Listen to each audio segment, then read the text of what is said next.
আসসালামু আলাইকুম। HSC আইসিটির third chapter অর্থাৎ সংখ্যা পদ্ধতি ও ডিজিটাল ডিভাইসের ৪র্থ নম্বর ক্লাসে তোমাদের সবাইকে স্বাগতম জানাচ্ছি। তো আজকে আমরা শিখব বাইনারি, অক্টাল এবং হেক্সাডেসিমাল সংখ্যা থেকে কিভাবে আমরা দশমিক সংখ্যায় রূপান্তর করতে পারি। অর্থাৎ এটা আমাদের সংখ্যা পদ্ধতির রূপান্তরের দ্বিতীয় ক্লাস। তো গত ক্লাসে আমরা দেখছিলাম দশমিক সংখ্যা থেকে এই তিনটে সংখ্যা পদ্ধতিতে আমরা কিভাবে যেতে পারি। তো আজকে দেখব বাইনারি, অক্টাল এবং হেক্সাডেসিমাল থেকে কিভাবে আমরা দশমিকে যেতে পারি। তো চলো শুরু করি। তো যে রুলসটা আমরা মনে রাখবো, গত ক্লাসে আমরা দেখছিলাম দশমিক থেকে যে কোনো সংখ্যা পদ্ধতিতে যাওয়ার ক্ষেত্রে আমরা কি করছিলাম, সেই সংখ্যা পদ্ধতির বেস দ্বারা আমরা সেই দশমিক সংখ্যাটাকে ভাগ করতেছিলাম আর পূর্ণ সংখ্যার ক্ষেত্রে গুণ করতেছিলাম।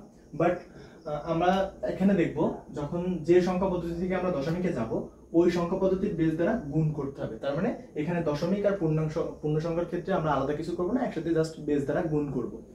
তো এই গুণটা কিভাবে করব দেখো, দশমিকের বাম দিকের সংখ্যাগুলোতে বেজের পাওয়ার 0 থেকে ক্রমান্বয়ে বাড়বে। অর্থাৎ দশমিকের বাম দিকে যদি একটা সংখ্যা লিখি 254.6, তো এই সংখ্যা দশমিকের বাম দিকের এই সংখ্যাগুলোর দিকে আমরা দেখব বেজের পাওয়ার 0 থেকে ক্রমান্বয়ে বাড়বে।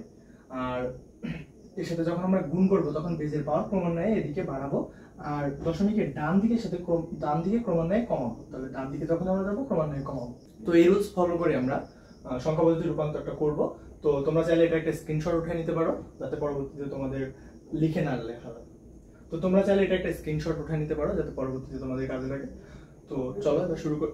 তো এটা একটা বাইনারি নাম্বার। আমরা কিভাবে বুঝবো? কারণ এই বাইনারি নাম্বারের ক্ষেত্রে আমরা দেখবো এটার বেস হচ্ছে 2। তাহলে যে সংখ্যার বেস 2 থেকে বাইনারি সংখ্যা পদ্ধতি বলতে পারবো।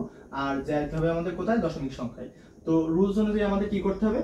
এই সংখ্যা পদ্ধতি অর্থাৎ বাইনারি থেকে দশমিকে যাওয়ার জন্য আমাদের যে সংখ্যা পদ্ধতি থেকে দশমিকে যাব সেই সংখ্যা পদ্ধতির বেস দ্বারা ওই সংখ্যার সকলকে গুণ করব।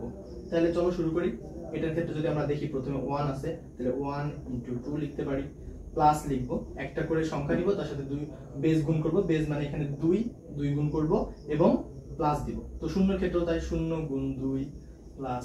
আবার এটার ক্ষেত্রে দেখো 1 × 2 প্লাস আবারও 1, সেটার সাথে 1 × 2। এবার আমরা এখানে একটা দশমিক দিলাম। দশমিক দেওয়ার পরে এখানে দেখো দশমিকের পরেও আছে, সেগুলো আমরা লিখবো। এর আগে যখন আমরা দশমিক থেকে অন্যান্য সংখ্যা পদ্ধতিতে গিয়েছিলাম তখন পূর্ণ সংখ্যা আর ভগ্নাংশ সংখ্যার ক্ষেত্রে আমরা আলাদা আলাদা রুলস অ্যাপ্লাই করছিলাম, কিন্তু এখানে আলাদা রুলস লাগবে না, একবারেই হয়ে যাবে।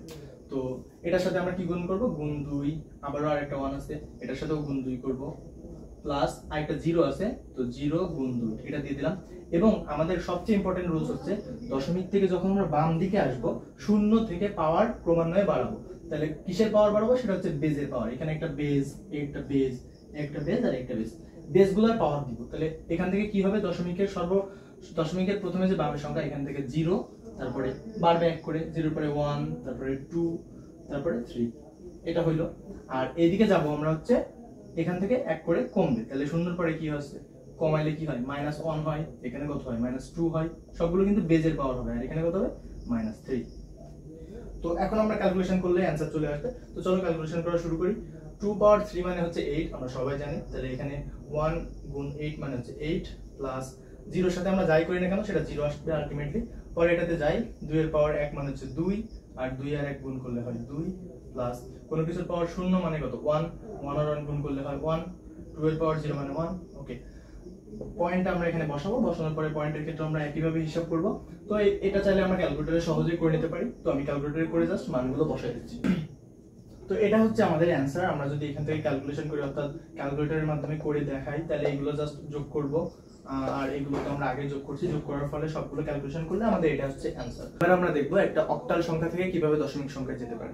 তো এটা একটা অক্টাল সংখ্যা, আমরা দেখেই বুঝতে পারতেছি, কারণ এটার বেস 8 আর এটা হচ্ছে দশমিক সংখ্যায় যাইতে বলতেছি আমরা। ওকে, তো কিভাবে যাব? প্রথমত আমরা আগের মতো রুলস, আমাদের দশমিক সংখ্যায় যাইতে গেলে যে সংখ্যা থেকে যাচ্ছি সেই সংখ্যার বেস দ্বারা গুণ করতে হবে।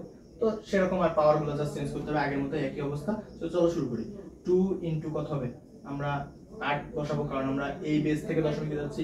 তো 8 প্লাস 6 × 8 প্লাস 5 × 8, দশমিকটা বসাবো। দশমিকটা বসানোর পরে 1 × 8 প্লাস 6 × 8। তো কি করব? আমরা দশমিকের বাম দিকে আসার সময় 0 থেকে শুরু করব।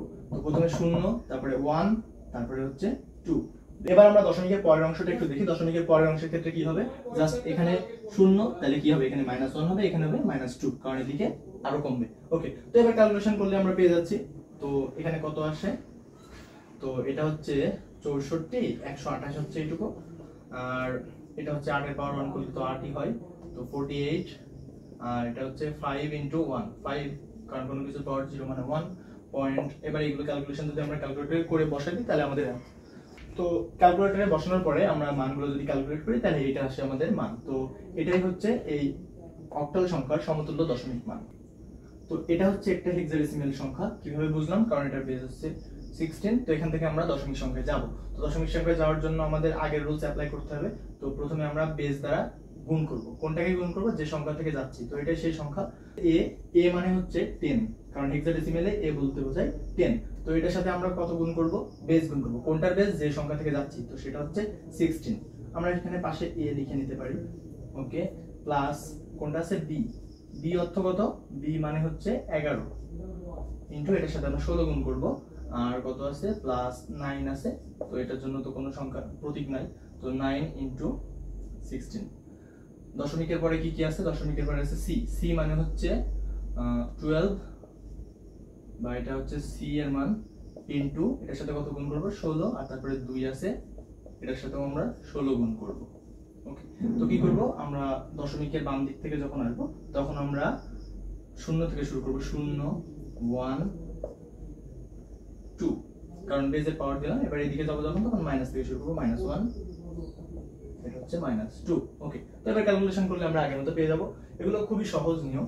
তো কিভাবে ক্যালকুলেশন করব, প্রথমে আছে এগুলো ক্যালকুলেশন করলে, তো এবার যদি আমরা এগুলো মান ক্যালকুলেটরে বসাই ক্যালকুলেশন করি তাহলে আমাদের মানটা চলে আসবে। তো সবগুলো যদি আমরা ক্যালকুলেটরের মাধ্যমে ক্যালকুলেশন করি তাহলে আমরা যে অ্যানসারটা পাবো সেটা হচ্ছে এটা। তো এটাই ছিল মূলত আজকের ক্লাস।